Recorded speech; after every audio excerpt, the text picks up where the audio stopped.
Thank you for watching Conscious Consumer Network. The live stream broadcast is free to view. You can pause and rewind live broadcasts to catch up, or view shows at a later date by accessing our free archives of all shows. Check out our broadcast guide to see what's on. You can show your support by donating to our network support fund. Follow us on Facebook and Twitter, or subscribe to the monthly newsletter for updates. We thank you for supporting free and independent media. Good evening, ladies and gentlemen. This is Desiree, Rover, medical research journalist in the Netherlands. And I have a dynamite guest for you tonight.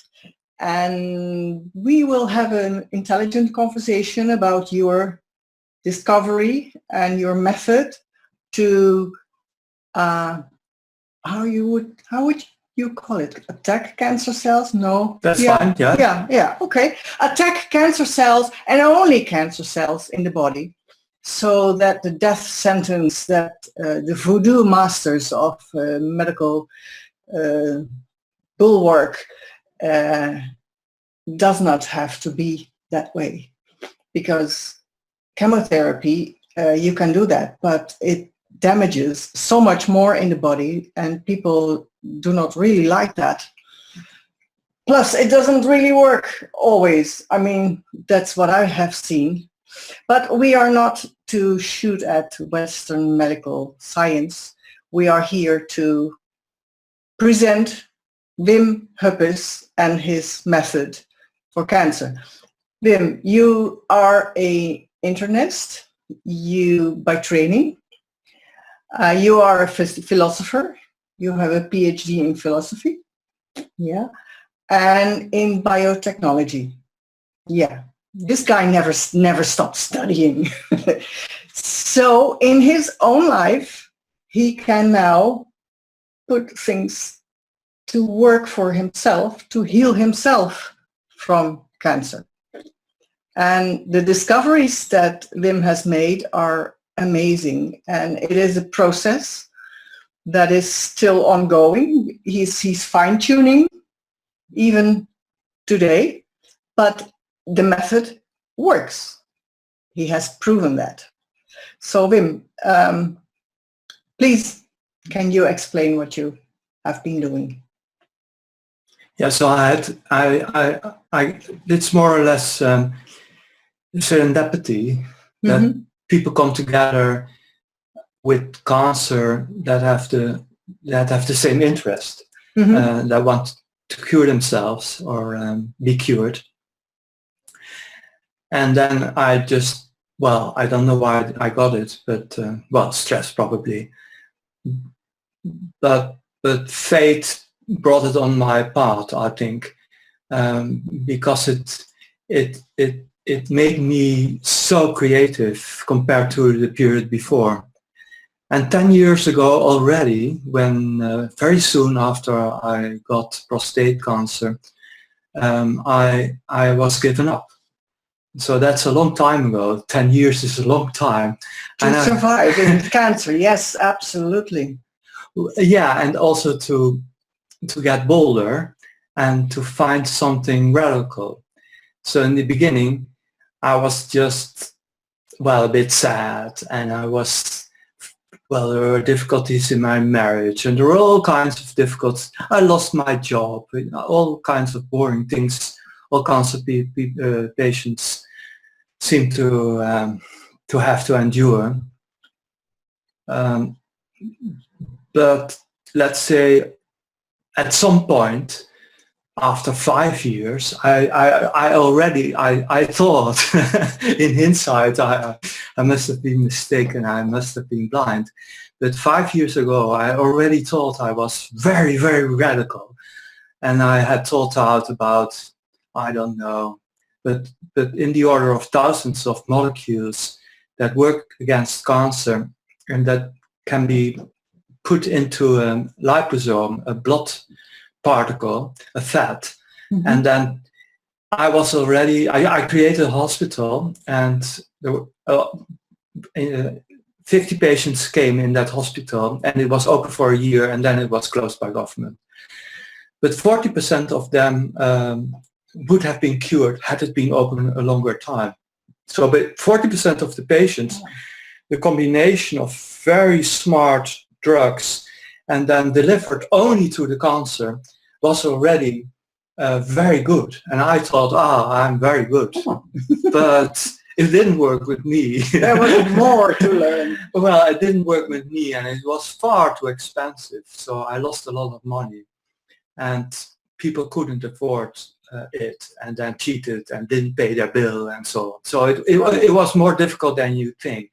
So if you go on this path that I was on then, it's insightful, and it's helpful that it's there for people in Germany. In Hamburg, you can do at Metafectum, you can do this test for €33,000, whatever. A test? A test. Whoa. To see the vulnerability of your cancer tested against everything almost that we have thought of. That's including vegetables, sprouts, broccoli, all-GMO, all smart molecules. And they are €75 a piece. So you can see how hard I worked, and that I must have thought I was smart. Now you know better. Yeah, it's stupid, because who has 33,000 to spare? And then you're only beginning. Mm-hmm. So I have a long history with medicine, and a long history with myself, I must say too.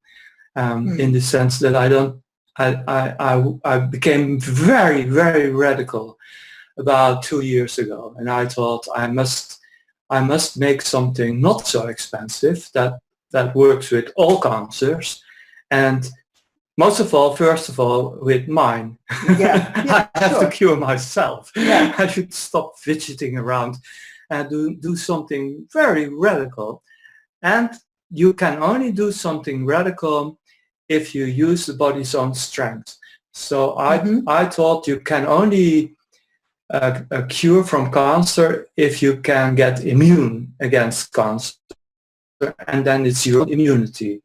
So the new trick I have now is self-healing. It's inducing immunity against your cancer, and it's absolutely a serious decision for life. So it's radically different from anything I've done before and anything regular medicine does, but also radically different from large parts of alternative medicine too, in the sense that it's a totally radical cure that you must be committed to, and take the time, let's say half time. It takes you hours a day, 3 hours a day. It's hard work.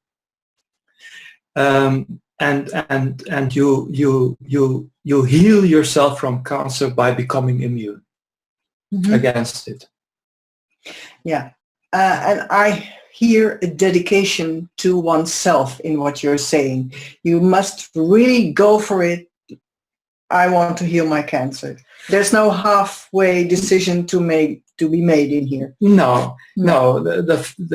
It's kind of crazy. But you should never give up. But if a cancer gets large, and so every structure of the cancer in your body, say some part in your lung and your liver and your bones and so on, they're all bigger than 8 centimeters, 9 centimeters, then it's called a burden. Then it's a lot. And it's very difficult for you to cure that.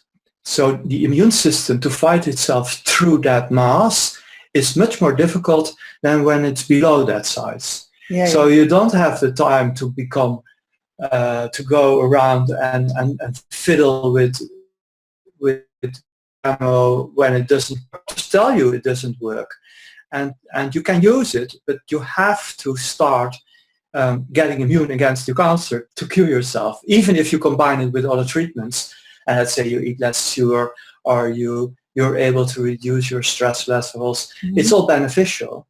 But you don't have the time to, that in itself is not sufficient. And if in the meantime your cancer grows, then you're fucked.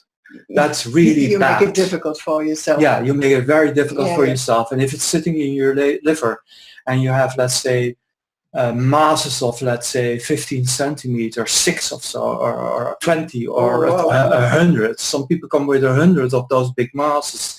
Then if you get immune against that mass, you might get yellow. You might get a period of reduced liver function. Mm-hmm. And that you shouldn't do. You shouldn't do it. If it's in your lung and it's big, you'll get asthma, you'll get chronic bronchitis in the time of the cure.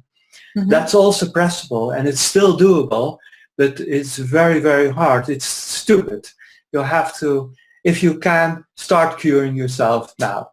Yeah, well, and there is 2 words that I hear. You use the word cure, and in Western medicine, it is always the word treatment, because chemotherapy is treatment. It's not a guarantee that you get cured, that you get healthy. Yeah, no, don't laugh. Not. I know. No, it's not. So in 30% of the cases, it works. And in 30% of the cases, it gives a 30% reduction of the cancer. But cancer is a number game. So these big things are, let's say, 10 to the 12. So there are million cells, million times million. So it's 12 zeros. And they give you then a drug that will reduce it at best to, let's say, 7 to 10 to the 11th. So it's then 100,000 times a million. So it's still very, very big. The numbers are still against you because the immune system is around, let's say, a few times 10 to the 8. So it's still immense for your body to get over it. It's still an immense task. Yeah. So it's not that I want to fight you over it. It's all right if people eat from 2 sides and so on. But the radical thing is to try to cure yourself and really get through these numbers. Take the time and dive into it. I said put a toe in the water, and you said you have to dive. Yes. Yeah. That's maybe more clear. Yeah. Because you really have to commit yourself and do it. And in a strange way, with cancer patients, sometimes, and also with their partners, sometimes there is a difficulty there. And whether that has to do with that people don't like change. I mean, they have their partner as a cancer patient, and if he gets well, he's no more a patient. So that is a big change. And some people apparently have difficulty with that, strange as it may sound. But let's not go there, because that is, I don't know. It's difficult to take a radical view. It's difficult because all our lives we think we have to go with the flow most of the time. Otherwise, we don't have a job, we don't have a wife or a husband, and our kids will run away, they'll be thrown out of school, and so on. So all our lives, we are trained to follow leaders like our new President of the United States. And you see in that president how stupid we are in following those kinds of people. If we don't take matters in our own hands, we follow a medical elite that wants to sell chemotherapy that's very toxic and only reduces, at best, it reduces a tiny little bit the numbers, but it is beyond anything you need. It's so little. And only in certain, you're afraid to make a general statement because there are forms of, let's say, a leukemia or a certain small breast cancer that has a small chance of being seeded already, where there is a place for chemotherapy and where the guidelines do add a few percent and sometimes even a significant amount of cures are being reached with chemotherapy in leukemia, for instance. All right, so everybody has to decide for himself, and I'm not against that. But the radical thing is that this therapy it's much more efficient. Yeah, it's a Totally totally different new, principle. but Yeah. then you're out of your comfort zone. Yeah. That's true. You're out of your comfort zone. Yeah.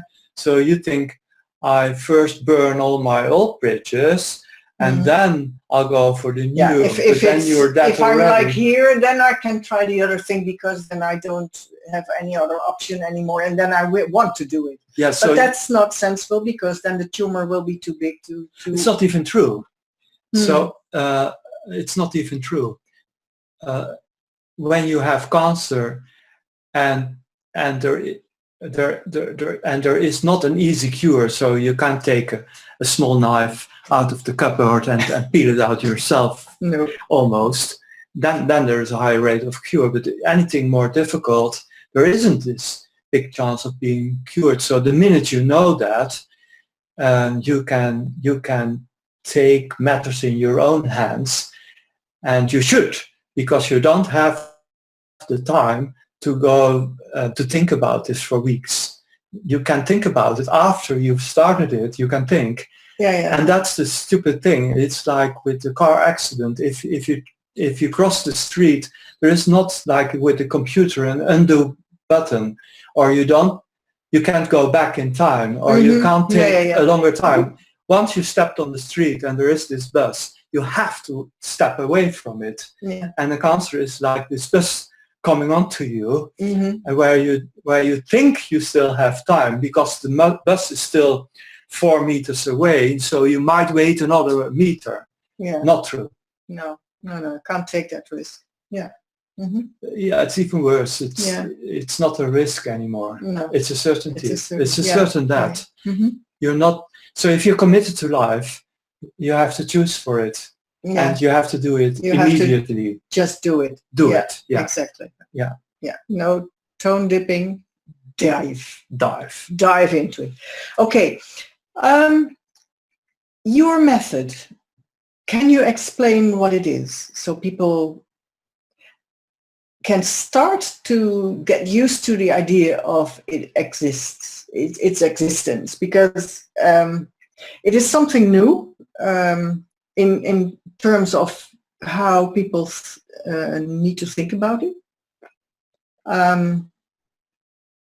Yes. So it's complicated. It's not like you do this and then that and so on. But please explain what it is and what your process was in discovering it. All right. I'll start just simply because we've been talking quite a lot already and people are getting curious. Yeah. I think they should. So in essence, it's how you activate the immune system against the cancer. Yeah. So the whole idea hinges on an old method, a Russian method, invented in the Russian Dye Institute in 1960 already. It's a paint institute. Yeah. So it's a paint company in Moscow. We have paint companies everywhere around the globe. Yes. And there are chemists in these companies that are very profound, especially in Russia. They're far too good trained. So they must have been looking for something useful. So they had this great thought that aluminum is a compound not seen in nature and used to vaccinate. So if you have a bacterium or a virus, you take a spoon, crush it, add some aluminum powder, and then crush it again, add some water and inject it, and then you have a vaccine. And especially if you repeat it after 2 weeks, it becomes a very strong vaccine even. So it's the simple thing of adding aluminum to something can make you immune against that something. So they thought, okay, then we need to put aluminum on cancer, because then cancer in itself becomes the target of the immune system. You vaccinate, as it were, against the cancer with the help of that aluminum. Now these guys must be very clever, because they found out several other things as well. So they found a way of attaching aluminum to a fatty structure that will selectively glue onto cancers. Okay. So they have... So you have a fat, a lipid yeah, with aluminum in it. on top of it. On top of it. And that travels through your blood system? That's another thing. So the first thing is that if you coat the cancer with aluminum, you vaccinate yourself against the cancer. Now, the method they created was making the molecule, and it's then always about the molecule is a drug. So we call this thing a drug, a medicine, although it's a paint. Yeah, it's a blue paint, strangely enough. And the blue is very blue. It's very lovely blue, and they created especially this color because the opposing color of blue is near infrared, and then you can put light onto the aluminum, and that light, near infrared, shines right through the body. So they created the fat where they glued the aluminum on, and they made a molecule that accepts light near infrared spectrum. So it has a wavelength that travels through the body, that travels through water. Yeah. So that's very clever of them. And so they invented a drug that can vaccinate someone against cancer. And in the way they invented it, the first idea they had in the 60s was just to inject this molecule. Like with chemotherapy. Yeah. Okay. The Russian doctors and the Russian institutes are still very Western and are also afraid of being in conflict with other nations. So the Russian doctors didn't dare to call it immune therapy. In those days there weren't immune therapies yet. So they pushed it back into this Dye Institute, and it went up and down for about 25 years. It was tested in rodents, found safe. It was tested in Pasteur Institute in Paris. It was tested in America, found safe again. They had symposia in Glasgow, and so on and so on. So this Dye Institute was very active and very good scientifically.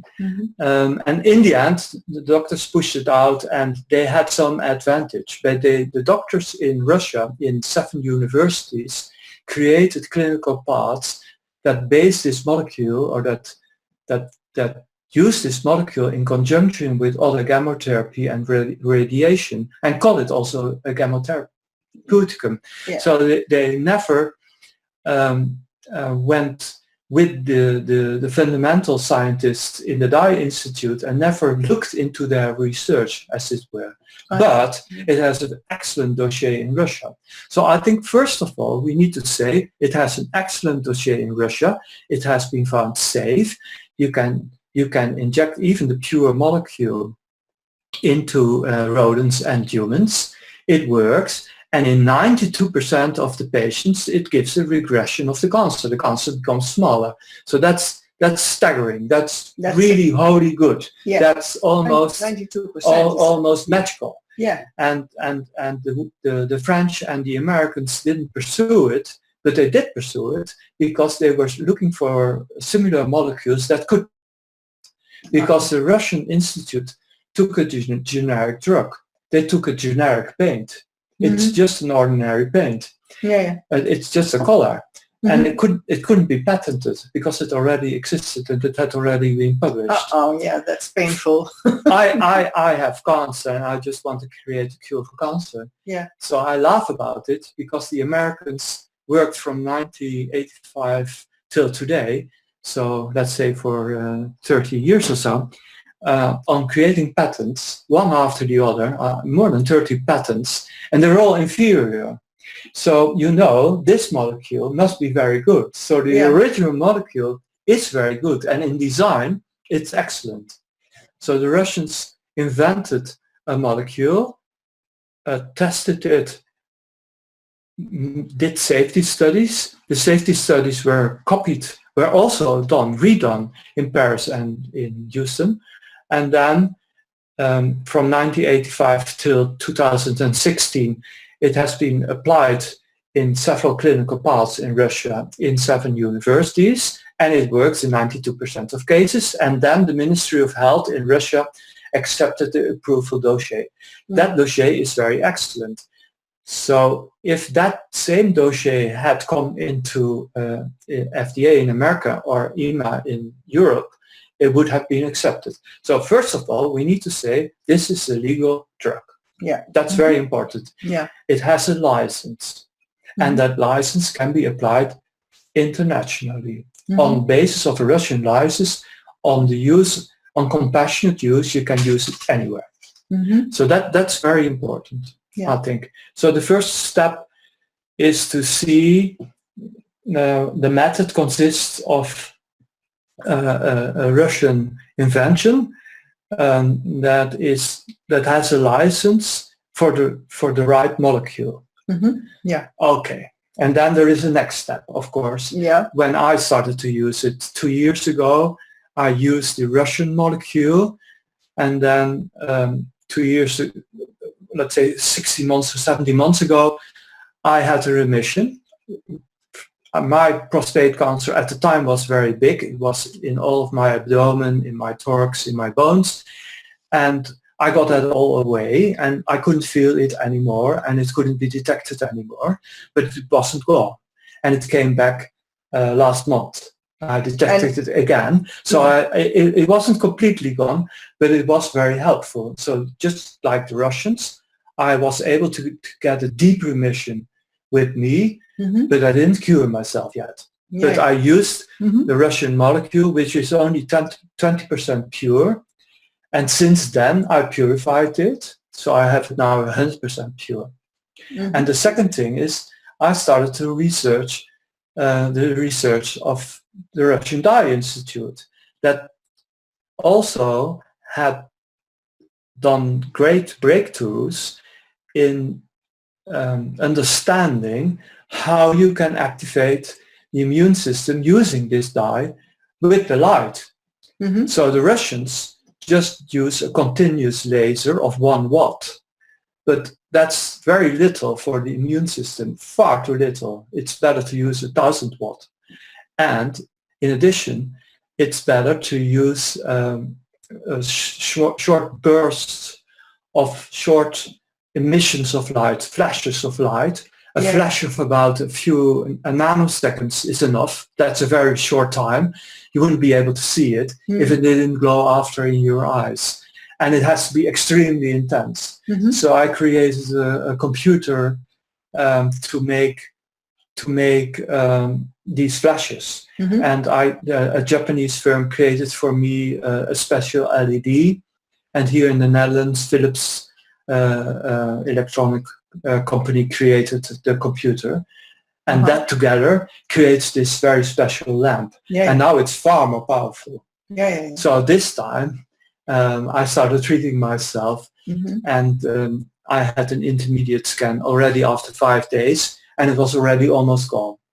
Yeah, that's very impressive. Yeah, so it went from centimeters to millimeters, but it's not completely gone. No, but I'll get it this time. But the last time we spoke, I did a conversation with you about this subject in Dutch also for the Dutch public.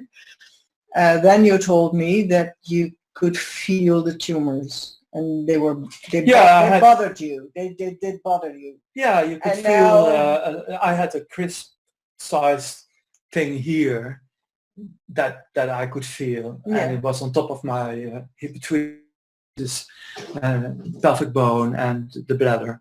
There was substance, and here I couldn't swallow so well because it had grown into the esophagus, and all that is gone on the scan. And especially where it's free in the abdomen, that's always bad. That's bad. You start to feel sick. And it's immediately gone when you put the light on it. The sickness is immediately gone. You feel immediately better. Immediately healthy again. Yeah, I heard you say that several times. But the immune reaction, of course, also it's like having some inflammation in your body, a pustule or something, can also hurt a little when it cures, and it can itch a little, and all these kinds of feelings. You also have them from your cancer, but you feel that it's different. It's not a monster eating you. No, it's a healing mechanism. A healing mechanism. But some people will take morphine to dampen the pain. But I like For like you, it. it's a sign. Hey, it's working. I rather have it for 2 nights. Yeah. And I must say, after half a year, I feel happy and I feel asleep. I can even sleep through it. It's not so intense. Yeah. Okay. So in practice, it is that you put the dye. You can put it on the skin, but you inject it. You have an infusion with it for yourself. Yeah, that's not so relevant. No. What is relevant that 5 years ago we had this hospital and we created this fatty substance. It's the fat where you normally have in your blood. So when you cholesterol? No, sort of? it's HDL. It's where cholesterol is being captured into. But instead of putting cholesterol into it, we put the sensitizer in it. And the sensitizer is the dye. It's the dye. Yeah. With the dye. aluminum. Yeah. It's the aluminum containing dye. Yeah. It's a drug, and the drug is sitting in this HDL, in this lipoid, and the lipoid is in itself modified, and we did that at that time. We created a lipoid that is attractive to cancers. So it has sugars on it and special fats and everything. Yummy for the cancer. Yummy for the cancer. And horrible for normal cells. So it has sugar, but the sugar is so complex you can't eat it. But the cancers try to eat it anyway, whereas the brain will decline and the whole body declines. Okay. So you have very few side effects. Trick the cancer cells into gobbling it up. Yeah, so it's 3 molecules of egg yolk enhanced with these complex sugars around them, and they more or less capture the aluminum, and therefore there is no free aluminum available to the body, and only is it available to the cancer. Now a little tiny bit will still go to the rest of the body, and because this drug, the aluminum is designed to make the light see the cancer and create an immunity against the cancer.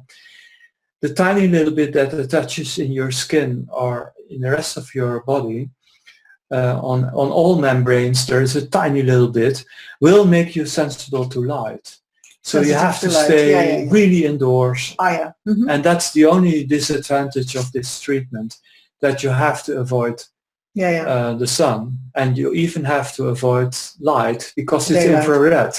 So even when the sun has sunk, there's still heat unless you live in the South Pole, there is still heat in the air, and you're vulnerable for it. So you could say, patients say, Wim, it's not so bad. True. So I'm treating now myself, and I drove for an hour and there was sun, and I had it on me, and you see very little. Nothing. Last time you had more. A little bit of a glow sometimes. Yeah, last time. But it's little. No, and you can say it's nothing. But it distracts the immune system. The immune system shouldn't go to the normal cells. It should go to the cancer. So it's better to avoid it. Keep it. So you put a ski jacket on and put glasses on. You'll get glasses with it. Or a burqa or whatever, but you have to try to avoid the sun, and it's not so bad if you do it. It's not so bad, but this is really a disadvantage you should take into account. The immune system has to keep their eyes on the ball of the cancer. I understand. Yes, because cancer, even if it's not that big and you're very smart, if you're a listener and you know someone with cancer and he's very smart and comes immediately and it's not so big, then still, if suppose it's 4 centimeters, that's still a lot of cells compared to the immune system. So the immune system is trained against the cancer and grows. And this is the only immune therapy that trains the immune system and nurtures it. So it nurtures your immunity against the cancer. And you can see it in the blood. So the immune cells in the blood go up and up and up every day that you give the light to your cancer. And it's better to do it. You measure it if you in the take blood. blood, you could see it. People who do that see it. You can immediately see it. But it's a number game. So you go from several times to 10 to the 8 cancer cells against, let's say, 10 to the 11th, if it's not big, cancer cells. It still needs to grow by 1,000. So that's a lot. Because the immune system doubles and doubles and doubles and doubles. So it's 2, 4, 8, 16, 32, 64, 128. So you need to double 10 times, and that takes about 20 days. I see. So you might kill it earlier. If it's small, you might kill it in a few days, but it's better to allow yourself to really be dedicated to overgrowing the cancer because after that it's easy and you feel it. Okay. Well, I think the advantage here is that it is a method that you, as the designer of this method, are using it on yourself. So you have first-hand experience, and that allows you to fine-tune also what you find on your way to wholeness. Yes, I'm a perfect guinea pig. I don't give the Russian dose immediately to everybody. I tried it on myself, and I start with their dose and think, no, that's not enough. And in the end, the dose is somewhere 10 times their dose. If you allow it, and it should be at least around 8 times their dose. That's a good dose. But some people even take 20 times their dose because they want to really feel a strong response. And up to 20 times the dose they use, the response increases dramatically.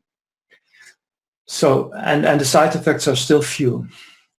So that is possible. And I tried that on myself, but I don't take the 20 times. I go up to 8 times. I rather do it every week and then add and add and add, because I think another problem is that your immune system doesn't necessarily recognize the whole cancer at once, because the cancer is heterogeneous. It's different. So there are stem cells in your cancer and very differentiated cells. And the differentiated cells are yummy, whereas the stem cells are not. They are not so easily recognized. So I think even most people would be better off using a little bit, let's say 8 times the dose, and then after a week use it again, and after a week take a little bit again, and so on, to be sure that the immune system spreads, the reaction spreads the whole of the cancer. Because if cancer cells are still in the body afterwards, if you stop the therapy, the cancer may grow again. Yes, of course. Yes. Aluminum is something you wouldn't recommend. Because the whole discussion about this treatment is because aluminum is something you should not have in your body. So even when you take a new dose after a week, you take a gelation and the day before piss out most of the stuff and then inject new. And after you feel better, you stop the treatment, by gelation and pissing most of the sensitizer out, or almost all of it, in a few days, you don't keep it in you. Because it doesn't allow you to enjoy life. So it's better to measure cancer and say after 3 months or 6 months do another scan and check, than stick with the substance. And you need the aluminum on your cancer to be immune against it. So, and once you start the gelation process, it comes off badly from your cancer. So the last part where the gelation is effective is with the cancer cells, so it gets off the rest of the body more easily. But at some point you will stop to be immune against the cancer. And then it will start to grow again. Yeah, sure. So it's then the ordinary back that thing you had before, but now much smaller. And so far I am happy. I'm trying to cure myself this time, but I'm not obsessed, although you would, if you see myself moving my hands. Don't worry. You must think this man is totally obsessed and totally driven. No, you're not. You're enthusiastic, you're driven, you're inspired. That's what you are. All right. So let's say I try to cure myself, but if I can't this time again, I'm very happy I'm already very happy. Because you have bought time. Yeah, I bought time, and if I push it a little bit further, I bought another year, and then I have time to think about how to get rid of these last cells. Because in my case, it's good news for the patients with cancers, because I didn't react to any of the therapies I invented so far, and I didn't have a complete remission. Whereas in Russia, there are many with a complete remission, 40% or so. So 92% react, and I'm always in the bad group. With me, so far I did 17 patients. They all have remissions, but there are still no cures, no full cures yet. So it's hard to get rid of the last cell, and in my case it's sitting behind the symphysis in the pelvic bone, and it's incredibly small, so it's only 2 millimeters, and deep seated behind all these bones. I can shine through the bone, but then it's a long distance from the bone to the cancer. Anyway, where you shine, up my arse or push in my abdomen and try to shine into the depths. I might miss it. Try to best position. So the next step for me in research and development, right now I can hit a bigger cancer, and I can hit anything, and I can hit cancers through the bone, but the small stem cell-like part that you really have to hit too, that is concealed in a recess near my right hip, under the muscle and so on. That's very hard, and because it's so small. So even my doctors say you need a computer for that, and that's of course the next step, to automate the beam of the light, because the thing is, and that's then the next step in the conversation, is how you can get reassurance and how you measure these things. Because measuring is important.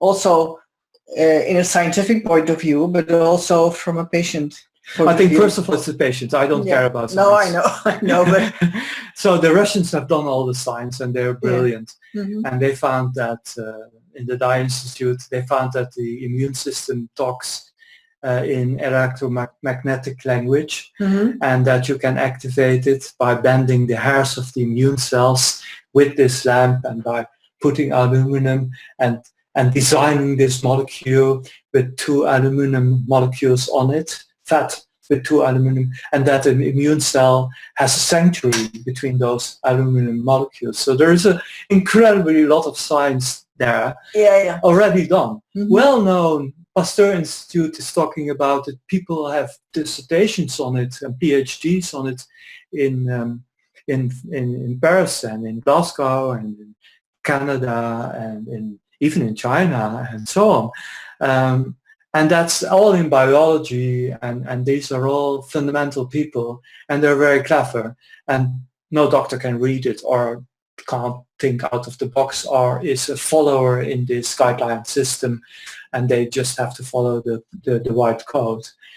So the doctor science is more or less so obsolete that I don't like the word science, because everybody thinks it's the doctor science, but that's not science, that's their consensus. And you have to bribe them 5 billion to put something in their consensus, and you have to market it. So pharmaceutical industry is marketing drugs to doctors in their guidelines. So that's a crazy process where the doctors, in the end, the money goes into the pocket of course, largely of the doctor. That's a very negative system that will kill patients most of the time. So if you go to the profit for the patient and the measurement for the patient, and that's also where my science will go, I think most important is that, so you get this aluminum containing drug and you get it into your body, and then it finds by itself all cancer cells. So it will attach to all cancer cells. And then on parts where you know that cancer is, you will get an instruction, a cartoon-like instruction, where to hold the small handheld lamp. And you can put it on your skin, on the outside of the body, and direct it at the cancer. If you do that for 1-2 days, with some people it's immediate, and the worst up till now was only after 8 days. That's an exceptionally late responder. That's someone who had a lot of chemotherapy and didn't have much of an immune system left. Then it took 8 days, and then his immune system was fully back. That was interesting, and it had grown to a very strong response back. So so it's not bad if it takes longer. But what you feel very soon, and that's where we're talking about here, it's the reassurance patients get because the cancer starts to hurt and starts to glow. It gets very hot. So the cancer in itself, if it's a mass, let's say, of 2 centimeters or 4 centimeters, you can feel it. If it's sitting with me, it's sitting here inside, deep in my body, was a 4 centimeter node this time. And you don't need to be a doctor. You feel a hot ball. Something. So if you feel the skin here or somewhere else, and you feel on that, or you take a laser temperature measurement, or you take a warmth scan, and you can see that on the website. You can see pictures where people have taken and used a smartphone to make heat camera images of their cancer. Then you know where it is. And once you feel it, if you're a feeler, not everybody feels. No. But I do.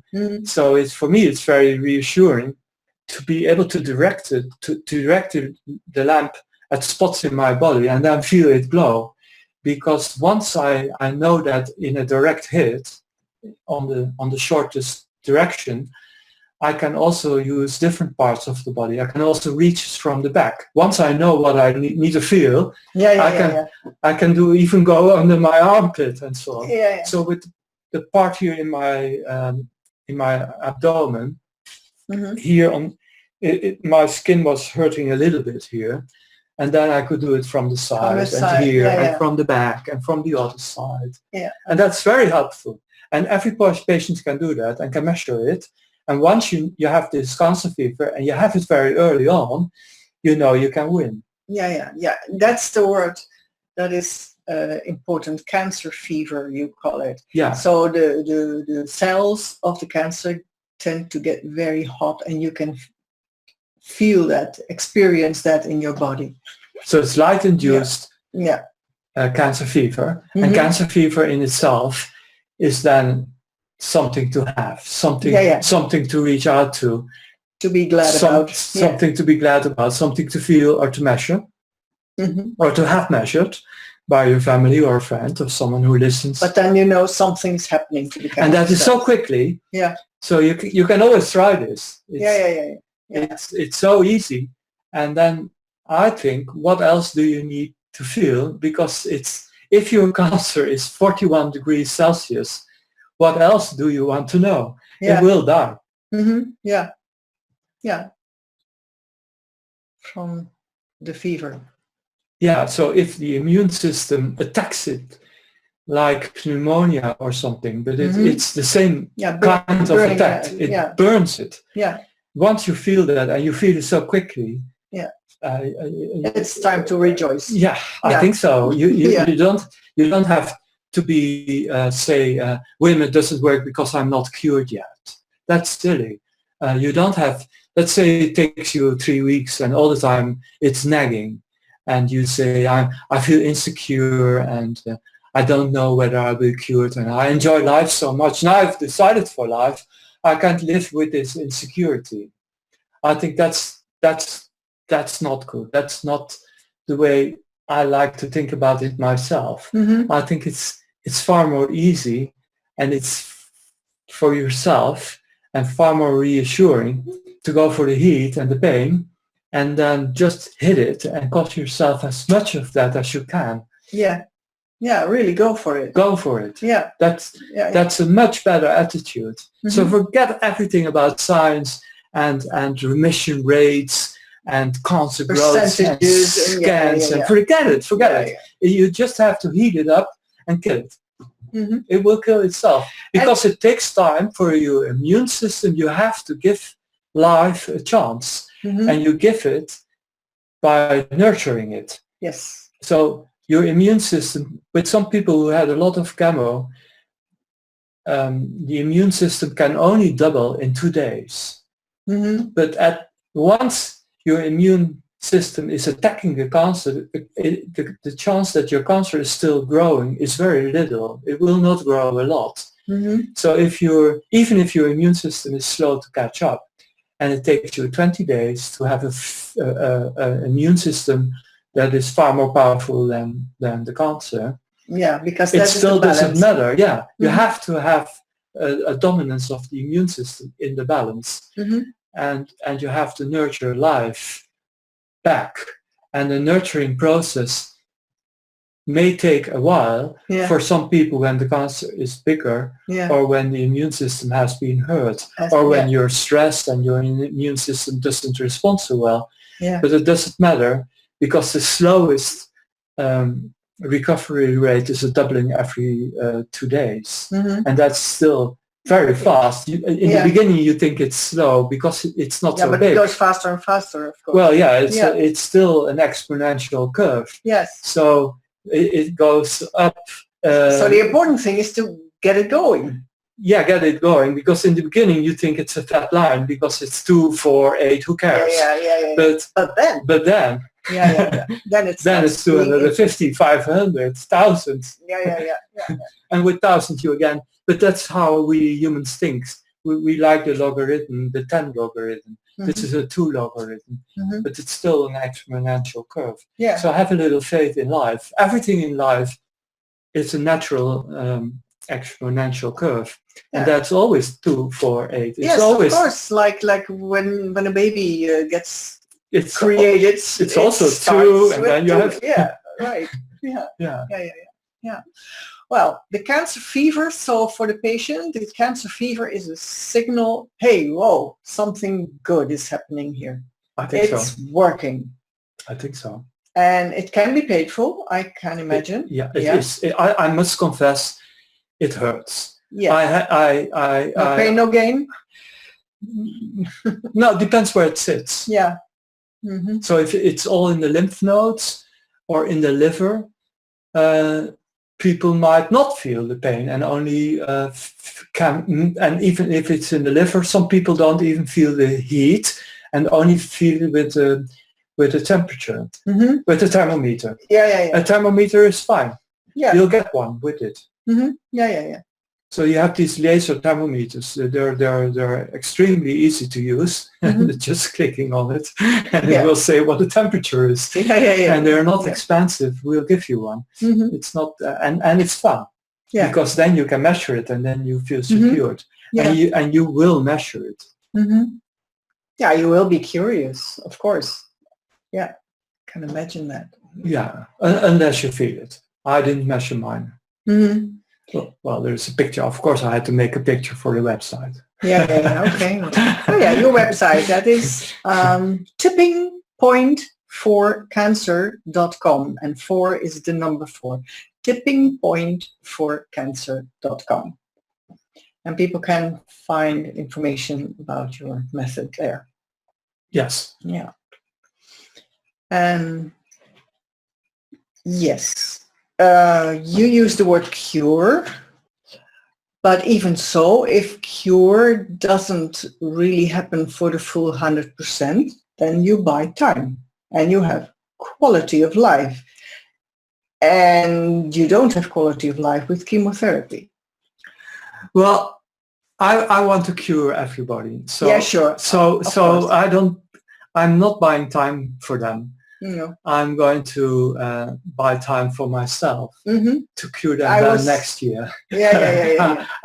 Once someone comes and doesn't run away because my nose is wrong or something, I will not give up. So how about just a thought? How about a brain tumor? Because you said bone. The light will get through bone also. Yes. So you could reach into the brain where tumors are? Yes. So we know we can. Okay. Because we see it in the sense that people have then an epileptic episode after the infusion already. Or when they apply the light, they have a tremor or something like that. So we are already quite certain that we can reach it.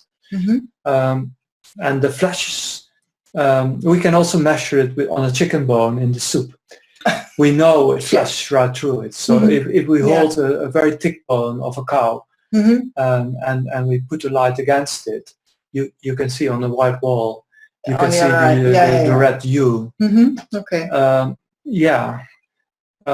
But that is still something the Russians didn't.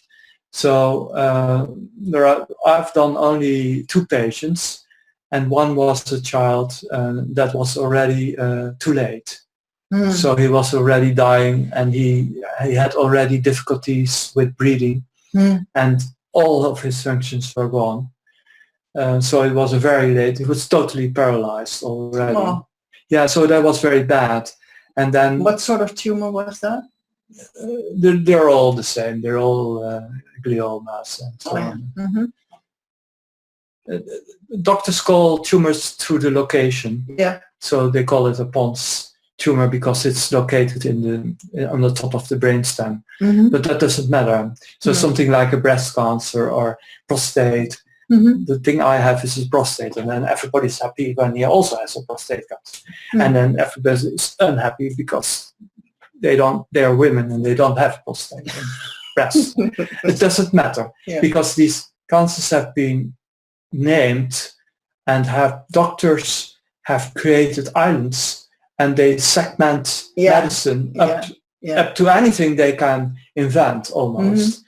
So up to location, up to cell type, up to cell type. And it doesn't matter because anything malignant is the same. It has this, and the outer cell membrane has the same properties, and cancers have the same properties. So they use the same kinds of embryonal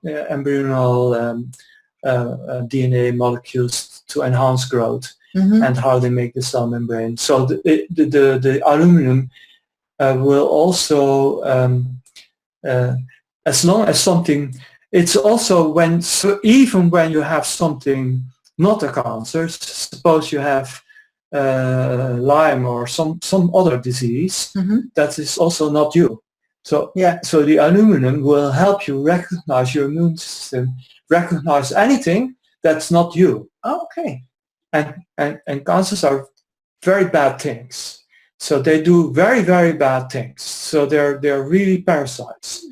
So some people embrace them and think you can embrace them and then overcome them by spiritual means only.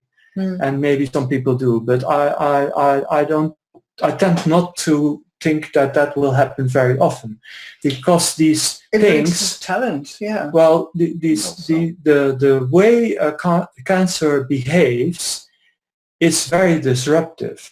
So it makes 64 molecules to push the immune system away. Then it enslaves the immune system by changing its DNA. So it makes the immune system supportive of the cancer, and it blocks all immune attacks the immune system can make against. Changes. It really changes the genes of it. Then it wipes. So, for instance, with the aluminum, you put it on the outside of the membrane of the cancer cell, and then the immune system can recognize it. It's good to refresh that at least after 3 weeks, because even though the cancer can't recognize aluminum because it's not part of nature, it doesn't exist in nature. The immune system can't recognize the cancer. Oh, so the cancer cannot do anything about the reaction of the immune system, because it cannot do anything about aluminum, because aluminum is not in nature. So there is nothing the cancer has to do anything against it, except for the one thing it can do, and that is change its membrane. So it has an outer membrane, the cancer cell, and it can refresh the outer membrane. And some cancers do that. So even this last resource, it finds out and it does it.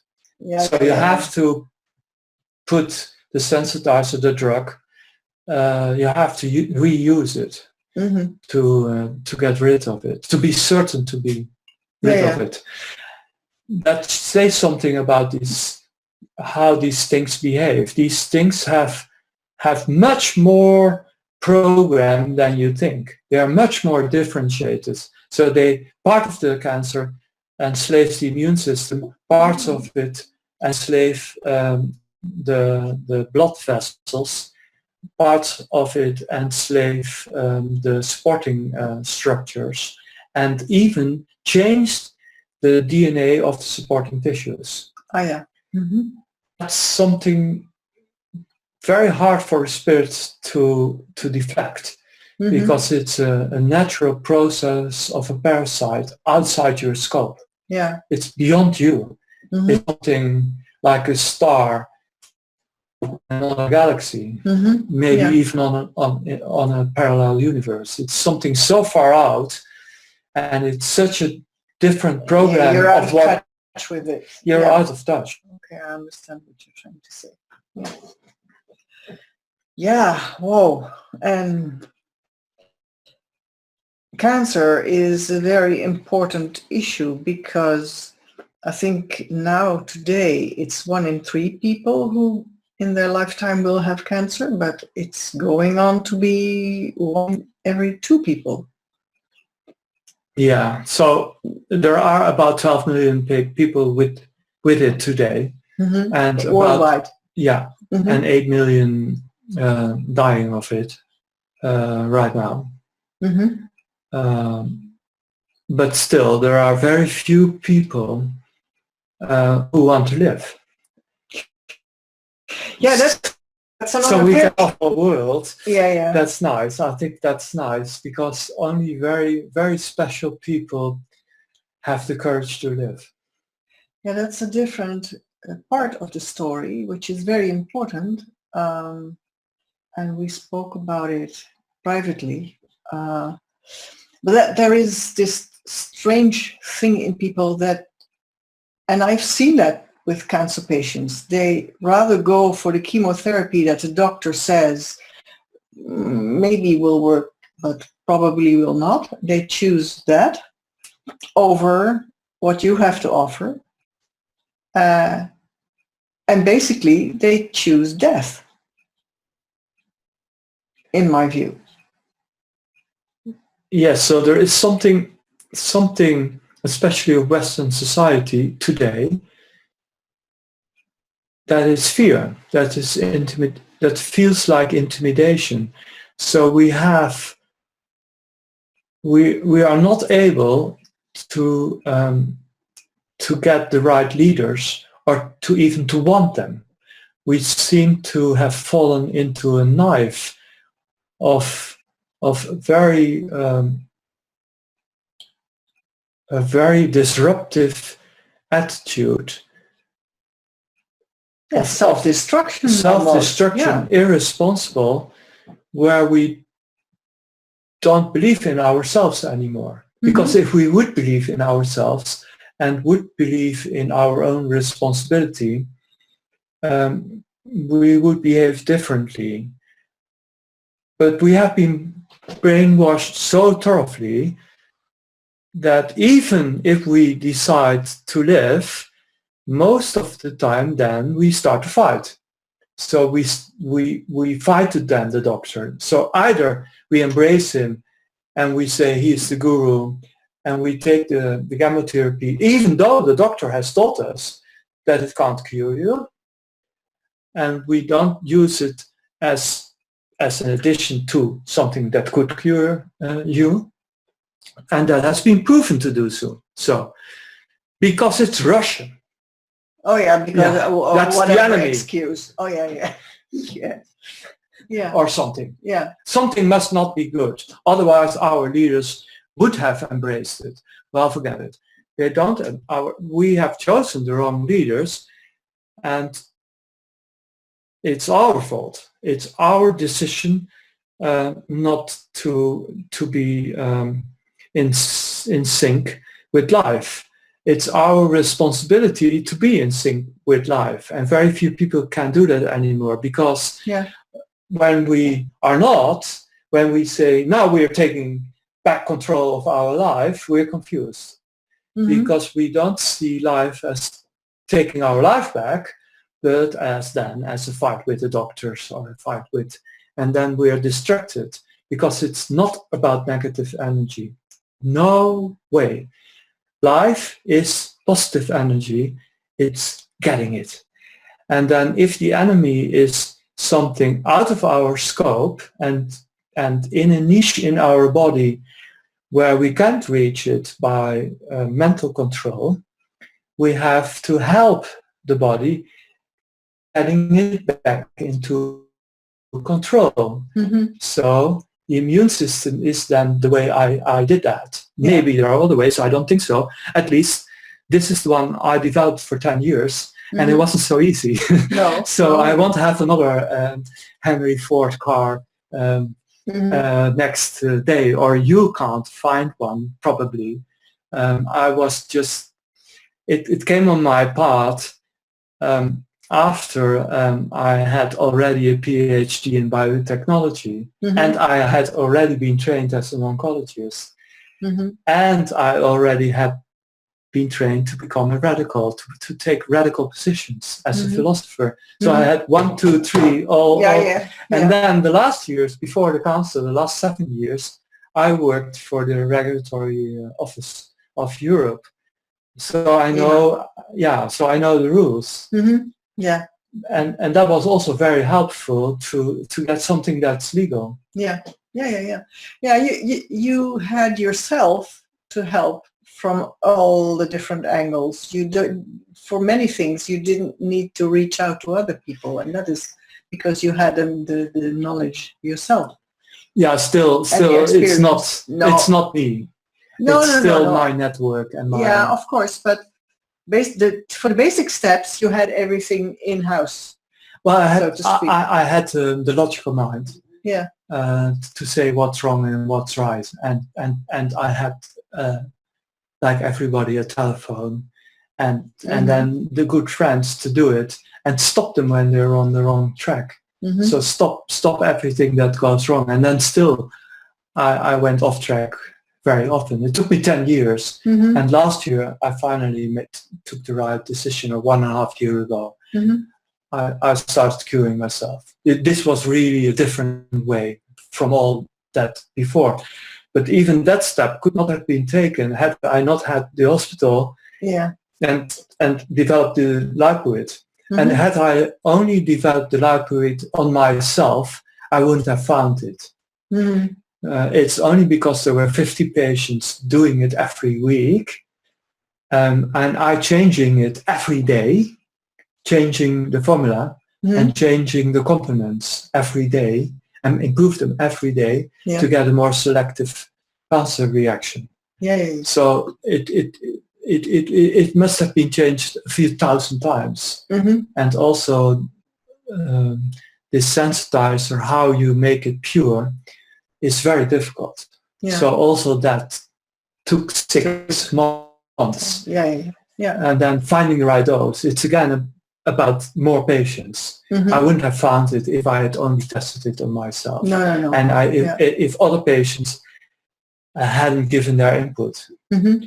And then even all the building of it. So the sensitizer in the end has been made pure by a very famous Chinese professor of Peking.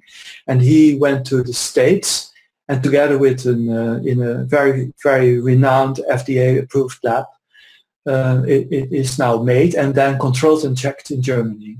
Mm-hmm. And over there, we put it into the liposome. So the whole lipoid game is a German thing.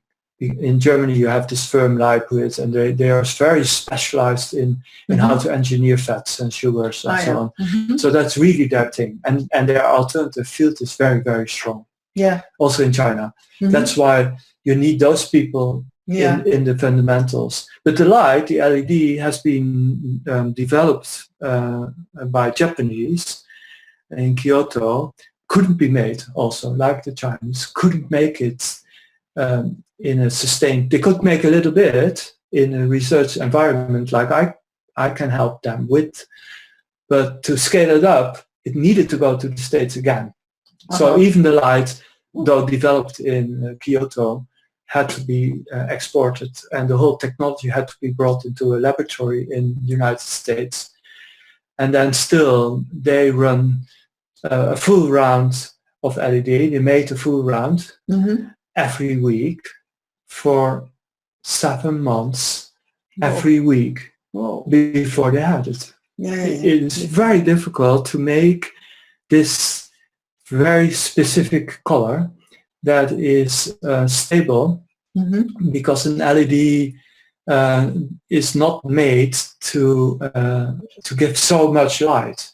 So if you want to push an LED, intensity you mean? Yeah. Well, one LED is made to make, let's say, 1 watt, and the flash is 100 watts per LED.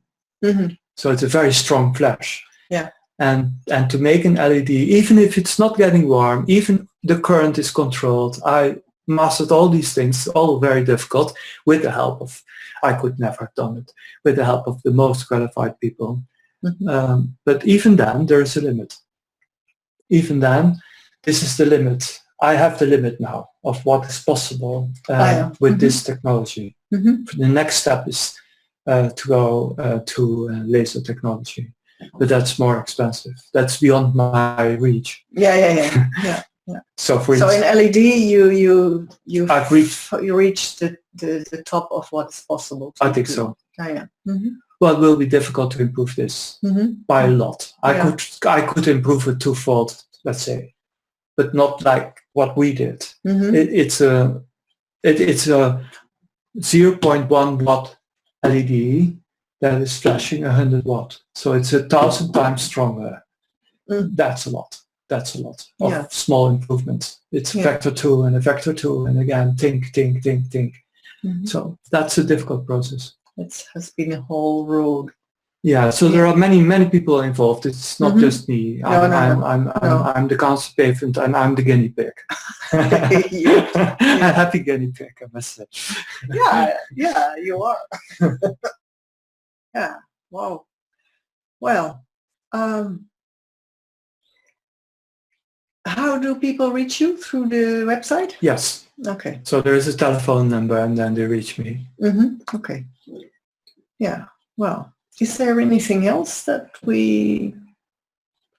Yeah, I think people are interested in downsides.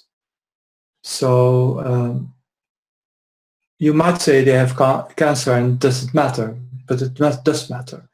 Because the minute you feel cancer fever and you think you're going to be better, you live with the downsides because you feel better and you can pick up work again and so on. So you have the downside of the effect of light. I think very importantly, you can do the modulation and then get rid of the sensitivity of the light, but you also get rid of the effect. Yeah. So you can make short pause and then restart again. That's one thing. Now, what's the side effect if you do go out in the sun? You feel it a little on your eyes. Also when you look into the lamp, that's not good. And if you look a long time against the sun or in the light, you lose the ability to see red that day. Next day it's back. Oh, okay. But you can blind yourself. On the skin you can feel a little itching and a little tickling. And if you stay exposed to infrared, to warmth, you even get edema around your eyes and so on. And you have to get out of the sun. Yeah. So it might become dangerous. If you can, I suspect if you see the rodents, that the light is not safe. So the dose is low enough to make it a safe molecule, but that's in the dark. No side effect in the dark. No, none. So if you go out of the sun, you're fine. But if you stay in the sun, even the rodents, if you shave them, they've done these tests, they die. Eventually they die. So after 3, 4, 5 days in the sun, if you go to the Sahara, it must be short. I think you can kill yourself in 2 days by just standing in the Sahara naked. That you won't survive. Yeah, but so who wants to do that? Well, that's a disadvantage, and you have to really know that, even when the sun has sunk. And everybody likes to jog today, and especially you have cancer, you haven't felt well, you feel really well again, you want to go out, and you want to have dinner with friends and so on. Not really possible unless you make a pause later on. You can make a pause. People do that. So that's, I think, a disadvantage. And another disadvantage is that it is difficult to take responsibility. I think that's the second disadvantage. So I think people who want to live, really want to live and do this, are honest. Because you wouldn't do it if you didn't want to live. It's too crazy. I mean, it is crazy. To go with a Russian blue dye and a small handheld lamp and then think you can cure yourself. That's a crazy idea. A bit radical. So people who do that do choose. They really have the wish to I think live. so. I think so. We don't have to doubt them. But what people sometimes in their naivety, I have cancer now for 10 years and I've been an oncologist, such a bastard myself. So I know this world a little, but I'm still amazed every time I speak to patients and I see what happens and how subtle this process is of giving you tranquilizers, giving you morphine, not giving you antibiotics when you need it. When you have an accident with your car, it has nothing to do with the cancer treatment, but they'll say, Christ, the cancer is everywhere, and now you have a broken arm. Isn't it enough? So there is a negative coming out of this. It's oozing out of this system. Also in the political arena, this is not supported by governments strongly yet. Germany, yes, but not in the Netherlands, for instance, or in England or in the States. So it's difficult to row against that tide.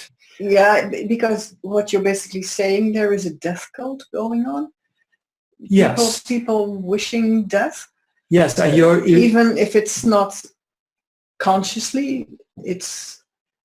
Yeah, and then as a patient, although you think you expressed your will to live, and that you do, and then you go on with it, and you tell your friends and your family, so they know you want to live. You think, but then you didn't know you had brain involvement of the cancer, suppose, and at some point the immune system will cure that too. Will start curing that. You will get rid of all of your cancer.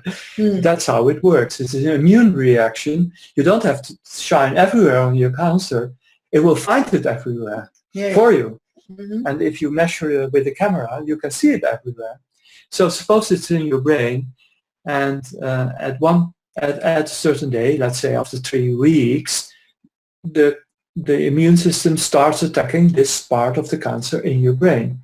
And you get an epileptic insult. Your family doesn't know that's seizure, and calls the ambulance. Oh yeah. So then you're brought to a hospital. Oh yeah. And you're not fully conscious. No. All you can say, no, no, no. Oh yeah. You mean euthanasia, but they didn't hear that, and before you know, you're dead. So it's that's what I mean. That you think you're in control, and you think once you made it clear, but it's so ingrained and it's so everywhere, and you might have a weak moment. You might have lung involvement, you might have liver involvement, and then something could happen. You might turn yellow, and then you need to suppress the immune reaction a little to get the yellow away. That's because then the pressure is on some bile duct, and you can take it away with a little bit of corticosteroids, and then the reaction will still go on. Yeah, you balance it, modify it. You modify it a little. It's still very strong, but you modify it to a slighter, lighter tone. Yeah, and then the edema goes away. That's the most important part. But what you're saying is, what I hear is that it is very important to know these things beforehand, not only the patient, him or herself, but also the family, people around, that yes, you could expect a insult because that is an effect of the treatment. If you have a brain involvement, not everybody has that. No, but it's possible. So it's people should know about it, because then they know, oh, yeah, it looks like a attack, but it is probably not. Let's just see what happens here. Yeah, so on the website you find normal things that normally go with medicines. So there is an insert, a leaflet, that goes with the medicine, and on that leaflet these things are mentioned. Oh yeah. So if you print that or put it on your nightstand, on your belly. So you can read my belly. Yeah, put it on your belly when you transport it in an ambulance. But you need those kinds of papers. Yeah, you have to inform the medical world what you're doing, and you have to make them call me or call someone else of my firm that they are reassured. It's very easy for them if they understand what they're doing. Yeah. So the doctors that do call don't create problems. No. It's the quickness with which these things happened, and the unpreparedness of some people, or the naivety where they after a month, the knee-jerk reaction. Well, after a month, the paper that was on the nightstand has moved to the table and then moved to the dustbin. Yeah. And it's not available. Yeah. And then there is panic because there is a seizure. Yeah. And then the ambulance comes, and everybody around the patient is used to doing this, but then the brother in the ambulance doesn't understand what's going on. And he does his protocol, and that's a different story. Yeah. Yeah, he immediately starts giving tranquilizers. Yeah. And then the patient is transported to the hospital. They add a little bit of morphine, and there you go. Yeah. So that's the second thing you really have to be very aware responsible for. So if you take life, you have to Choose that. stay a little bit indoor more than you want to because you're all of a sudden starting to feel better. Yeah. So like me today, I take a pause and I will restart on Sunday. That's not bad. If you do that and you say, okay, today not, take a few days off and I'll start again on Sunday. That's not bad. That's okay. Yeah. I don't think so. Mhm. Cancers don't grow that fast. If they have been hit like this, mine is 10 times smaller already. Yeah. That's a lot. Mhm. I mean, Yeah. it's a hammer. Mhm. Yeah. And the other one is that you have to understand that for a doctor, having once the medical specialist has declared you incurable, and they do, Yeah. that's why they say chemotherapy can't cure you. So they have declared you incurable. Yeah. You So- die in 3 months, period. Voodoo. Well, They sometimes say that.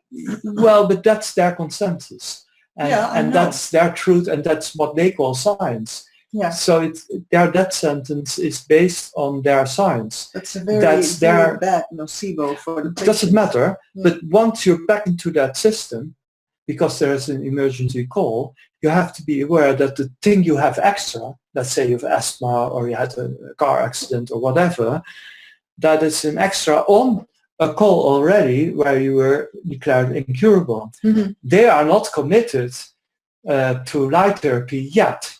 No.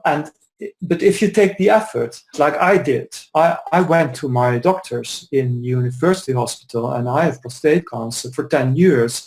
I have been given up by them.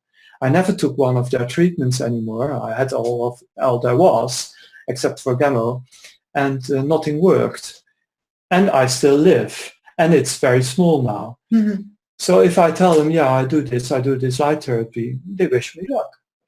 Mhm. They're They have no frame of reference for it. They don't have a frame of reference, but if you say I'm doing this, and if you see something unexpected, or if you see an inflammation around the cancer, or if you see the cancer is already reacting, or at least I want it to be reacting, and I will get it away. I want to follow this.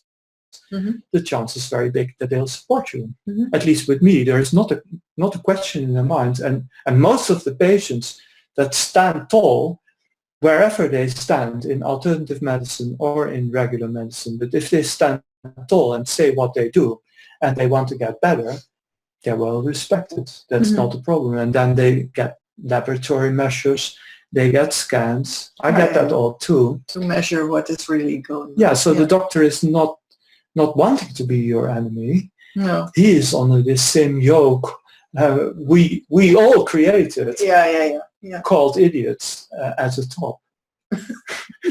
Well, it's bad government. Yeah. Let's be honest. Yeah. Okay. Well, so there's a lot to it.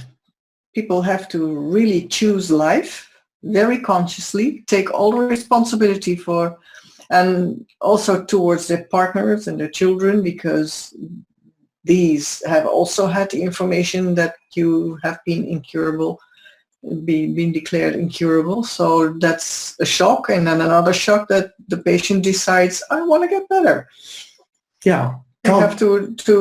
I'm going to try this. Yeah. And it might work. And I want that chance. I want to go until that part, that self-healing part. Yeah. And once you say that out loud, say it out loud. Yeah. Once you say that out loud, you stand tall, you say what you want, and you're going to do it, then you're fine. Mm-hmm. Yeah. Okay. Well, is there anything you would like to add? So people are curious about these 17 patients, and it's very sad.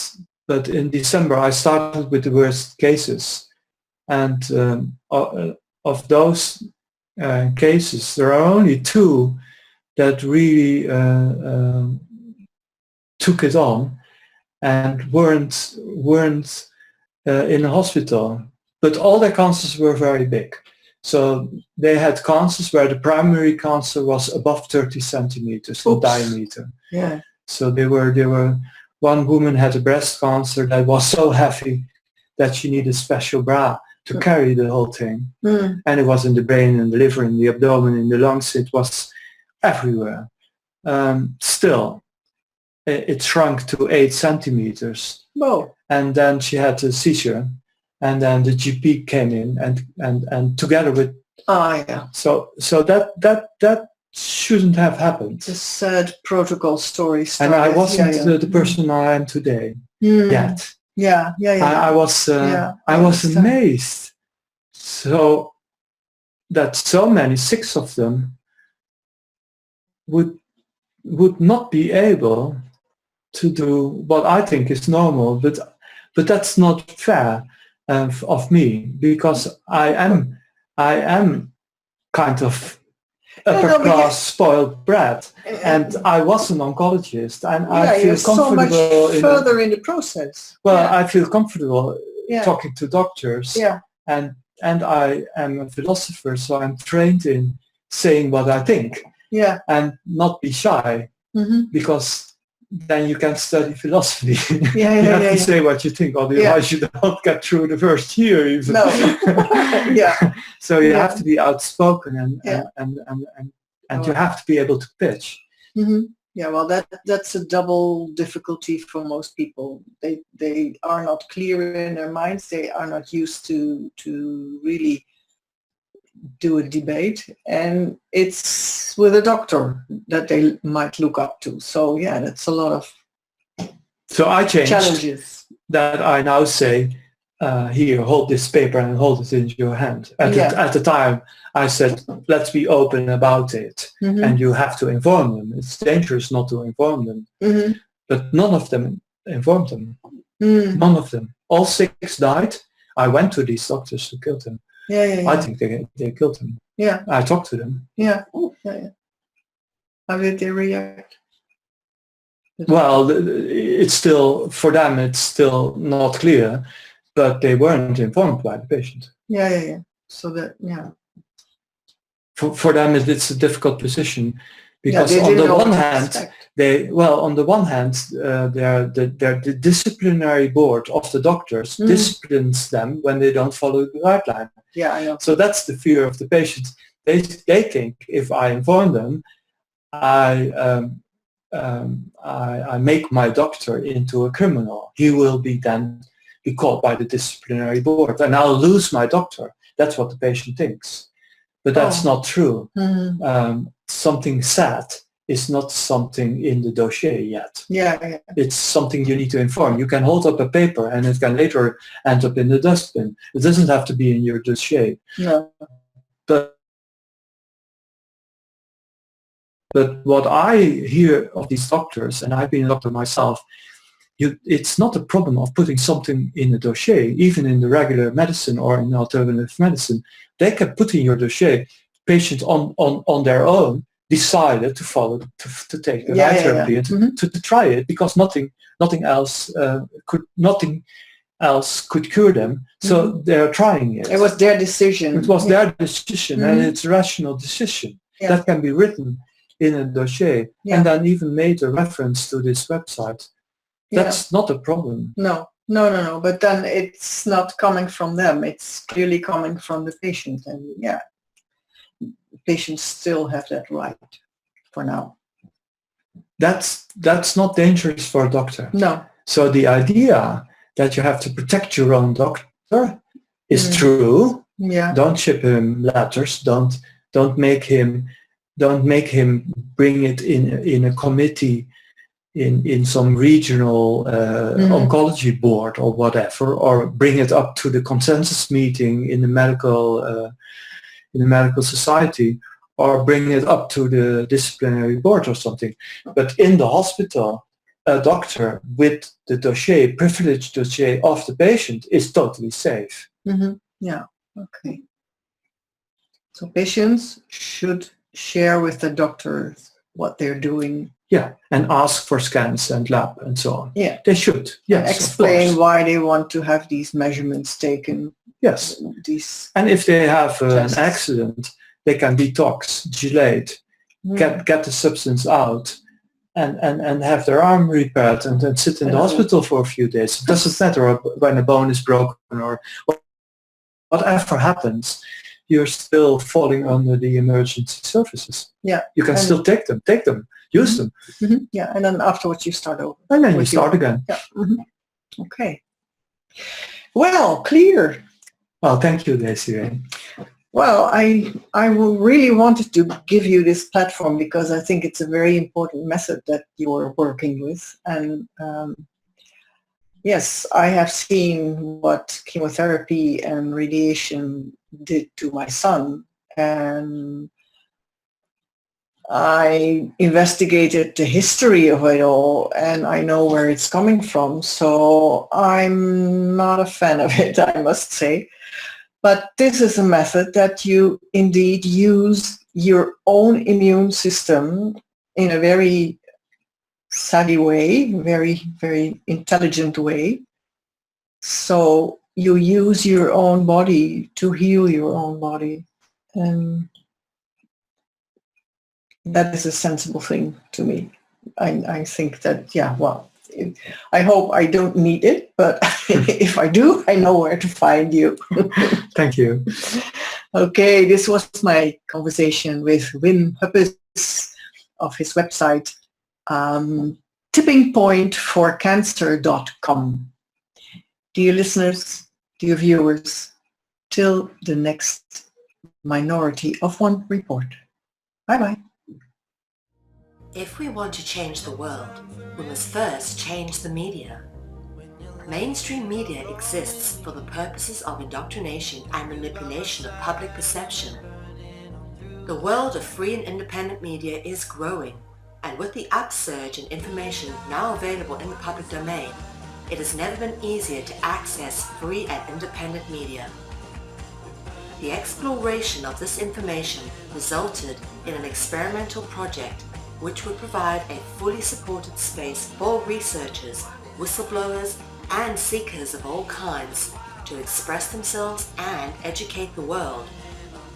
On the 1st of January 2015, Conscious Consumer Network was launched to the world. Nobody thought we would make it this far, but CCN is the longest running free and independent media network of its kind. CCN is a unique collaboration of hearts and souls, bringing you information from different perspectives to educate and inform. Since we started CCN, we have had only one desire, the pursuit of a free, fair, just, sustainable world, and this has not changed. Having overcome many challenges over the last 2 years, CCN is here to stay, and we've got great things lined up for 2017. Help keep CCN on the air by supporting the 2017 Network Support Fund.